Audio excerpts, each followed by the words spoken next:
Hi guys, welcome back to class of planning. You're with RAHUL Sharma, your friend and guide in this class. All about the questions that you guys need to prepare for your exam of MEG 10.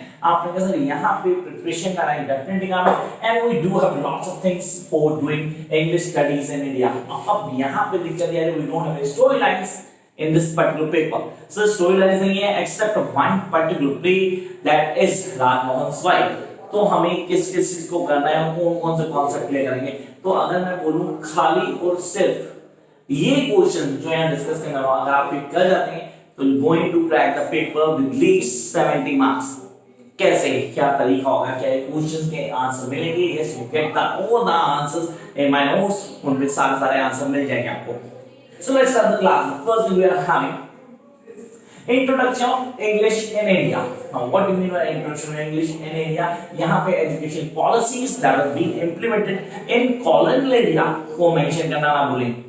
Then the second we are having macro minutes. So the role of macro minutes in Indian education system. So education policies macro minute क्या था मैंने हर video में बताया आपको. तो ये तो के पहले टॉपिक्स में जो आपको करना है. Then we are having the English in colonialism. As I mentioned, education policies ये सारे के सारे क्वेश्चन एक ही हैं, अलग अलग फॉर्म में आ सकते हैं. whether it can come in introduction of English in India or macro minutes or education of colonialism or the introduction of English studies, सारे के सारे एक ही क्वेश्चन है, अलग अलग फॉर्म में आ सकते हैं. तो मैक्सिमम 7 से 10 क्वेश्चन बताना है आपको जो आपने प्रिपेयर करने. आई होप ये लिखे होंगे आपने, नहीं तो स्क्रीनशॉट लो यार. तो स्क्रीनशॉट को जूम करके इजीली आप लोग देख सकते हैं. क्या नेक्स्ट पार्ट. तो फर्स्ट हमें पता लग गया कि सॉल्व द इंट्रोडक्शन इंग्लिश क्या है, उसके चेंजेस क्या हैं. मैक्रो मिनट को प्लीज थोड़ा ध्यान से पढ़ना, ये हेल्प करना है पेपर में. Then we do have the mister Madhusudan and Toru Dutt contribution in English. ये दोनों क्वेश्चन अगर मैं बोलूं सर दो टॉपिक्स दो राइटर्स क्या बता गया, मिस्टर मधुसूदन और तुरुदत्ता. सर ये दोनों ही रिपीटेड है बहुत बार. अगर मैं इसके पेपर से लेता हूं, प्रीवियस पेपर से लेता हूं, तो एक अकेला पेपर ऐसा है जिसमें क्वेश्चन रिपीट नहीं होते.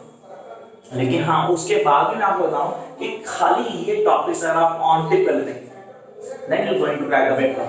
Come up to the next one. We do have literary canon. So literary canon का एक क्वेश्चन 100% होगा पेपर में. It's 100% sure that you're going to have a question from literary canon or a feminist canon. दोनों concept में clear हो जी.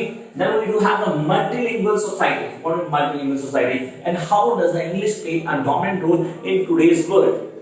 Future society में English एक dominant role play करेगी. ये क्वेश्चन इस तरह भी घूम के आ सकता है. तो guys do prepare this question. तो पहला क्वेश्चन हम जानते थे English language, the education policy, the college English, the studies in English पे बताया गया. Second we do have the Madhusudan, mister Madhusudan और Toru Dutt contribution. Then the literary canon, feminist canon and the multilingual society. तो आई होप यहाँ पे सारे के सारे क्वेश्चन क्लियर हैं और आपने लिखे भी हैं ताकि आप इसको इजीली डील कर पाएं. Jump up to the next question. Role of publishing houses in promoting English. तो गाइस प्लीज मेक श्योर कि इस क्वेश्चन में थोड़ा सा दे देना.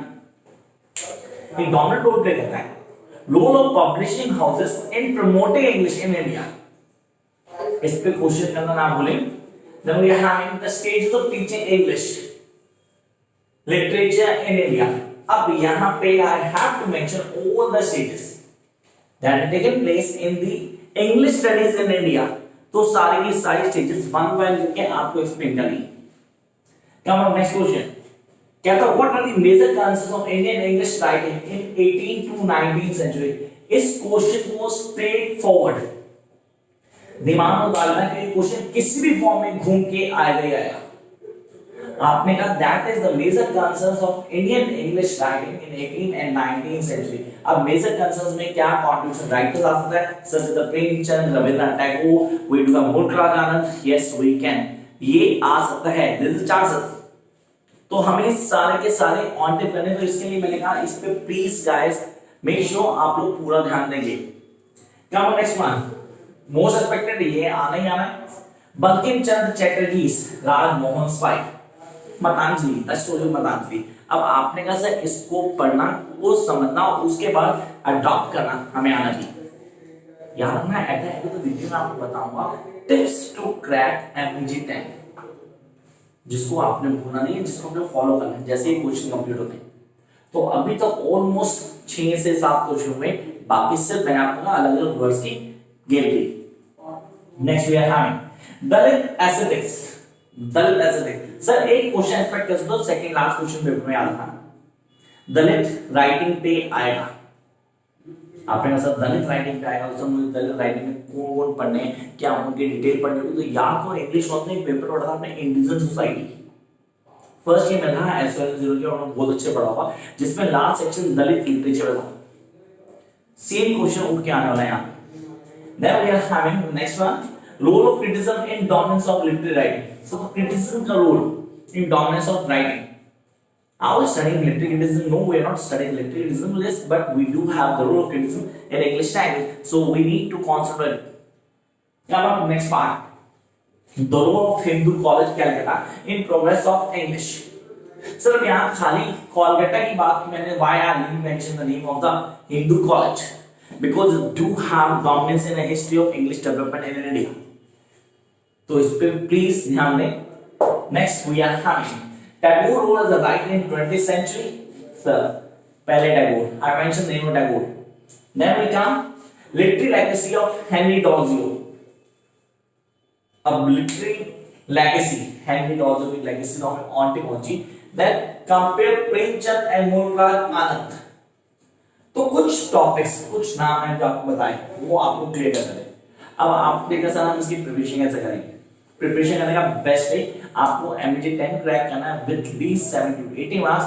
तो मैं आपको आंसर देता हूँ।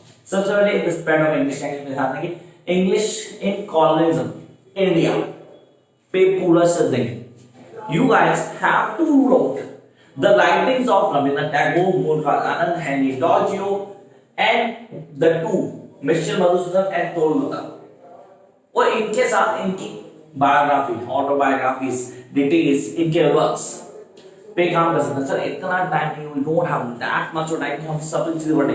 मैं सब पढ़ने नहीं चाहूंगा, आपको लिमिटेड क्वेश्चन बोले। अगर आप डेफिनेटली सिर्फ 2 दिन देते हैं तो ये पेपर पूरा इजीली क्रैक होता है guys. Then we need to know one more thing. सबसे पहले जो आपको करना है, चैनल पे मैंने सारे वीडियोस दी हुई हैं, सारी, उन सारे वीडियोस को फॉलो करो। अगर आंसर नहीं मिलते हैं तो नोट्स होने चाहिए आपके पास, नहीं है तो मेरा व्हाट्सएप नंबर दिया हुआ, वहां से आप नोट्स दे सकते हैं। यू हैव टू पे first for the notes, free नहीं है नोट्स। तो यहाँ आपने कहा सर नोट्स लिए, लेने के बाद आप सारे आंसर एनालाइज करोगे और उनको लिख के देखोगे। The best way to grab maximum marks in MEG 10 is to write down the answers. Write down the answers in your registers before the exams. एक प्रैक्टिस और मॉक टेस्ट सीरीज होती है जो मैंने लॉन्च भी हुई है, उसको फॉलो करो, उसको अडॉप्ट करो। The more you go through that mock test series, the more easily you're going to grab the maximum marks. तो हमारे पास सारे के सारे चांसेस है कि हम मॉक टेस्ट सीरीज को यूज करते हैं, हम उसको लिखते हैं बार बार और इजी कन्वर्सेशन के साथ काम हो जाता है। Then we do have one more thing in mind. Sir देखो 3 क्वेश्चन कंफर्म है जो आने हैं आपके। पहले 3 क्वेश्चन बता देता हूँ, 60 नंबर आपके 100% श्योर। पहला, द स्प्रेड ऑफ इंग्लिश और कॉलेज इंग्लिश और the stages of English development, पहला क्वेश्चन। दूसरा question we are having that is from Rajmohan wife. Sir confirm है, इधर उधर नहीं होने वाला, क्वेश्चन आने ही आना है। Then education policies in India in 19th century और 18th सेंचुरी कैन से, जिसमें आपने मैक्रो मिनट्स को हाईलाइट कर देना है। 3 क्वेश्चन हो गए सर। सर चौथा क्वेश्चन 100% होगा हमारा, किससे, ये राइटर से, Tagore, Henry Derozio, Premchand, Mulk Raj Anand, mister Madhusudan and Toru Dutt. Sir पांचवा क्वेश्चन 100% श्योर पेपर मिलेगा, कैनन बेस्ड लिटरेचर कैनन और feminist canon. Come next month 6th confirm question, again confirm question that is from Dalit literature. आपने दलित लिटरेचर ऑन टिप चाहिए, उसके आंसर्स लिखने का तरीका, किन चीजों को हाईलाइट करना है, फूले की राइटिंग में प्लीज ध्यान देना। मैंने आपको यहाँ हाईलाइट कर दिया किसकी बात कर रहा हूँ, तो यहाँ फूले की राइटिंग पे ध्यान देना। आपने चीजों को एनालाइज करना है, how to write on answer, that is the most important. Then you jump to the next point, that is how I am going to score maximum. उसके सिंपल सा रूल है, आप चीजों की नॉलेज रखो, चीजों को कैसे अप्लाई करना है, how to present your answer, that is the most important. If I really do have an idea of how I'm going to present my answer, I am going to get maximum marks. Till then, do subscribe the channel, like the video if you think it's worth to watch, and don't forget to press the notification button so that you are going to know each and every time I am going to upload a new video. मिलते हैं जल्दी, देखिए bye.